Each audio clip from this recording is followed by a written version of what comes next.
Mellik деген zat ay men bajarganman, men etkenmen de buna şulay zat bolgan şunu yüreğinde. Barda zat Allahu Taala'nı yaxşılığı bilan Allahu Taala berip bolgan degen zat bolmagan.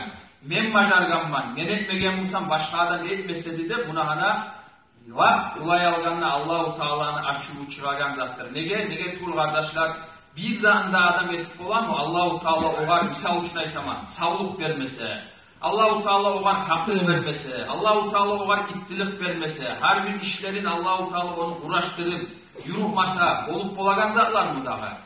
Hasili azmaz zatları, biz zatları başarılık kalganda şolay biraz bayılık gelgende adam şolay adaşıp ağzından ne söyleygenini bilmey kalıp şu dereceye çıkmaya mı da musulmanman degen adam. Allahu Teala'ya inanaman degen adam. Kur'an'da Allahu Teala şu hasiyatını eskeri adamlar. İnnel insana la yatga arra'ahu stagna. Adam zulmü etmeye başlayın. Ozunu bay görseleyim.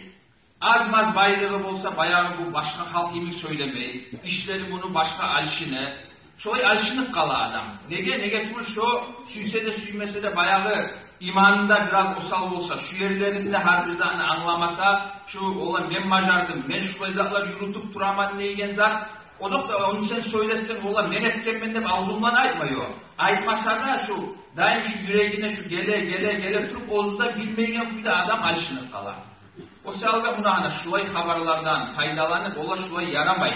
Ne bolup kalsa da, ne alga getip kalsam da men bar da Allahu Teala suyup, Allahu Teala buyurup, Allahu Teala berip bolgan şular maga dep, buna bulay ağzımlan aytmada ayttık. Yüreğimlanla toktaşmada toktaşıp, son şu bayağı sen iş göregenine başka adamlarla, ay söyleyenine musa da, şu daim şu pakır adam neşik ola, gelip ne bayı olsa da adam pakır kuyda durar. Daim her sekundunda Allahu Teala'ya hacatlar. Şu bir Allahu Teala seni zat etmeye toktatma süyse, yıkmaga süyse Allahu Teala'ya nedir?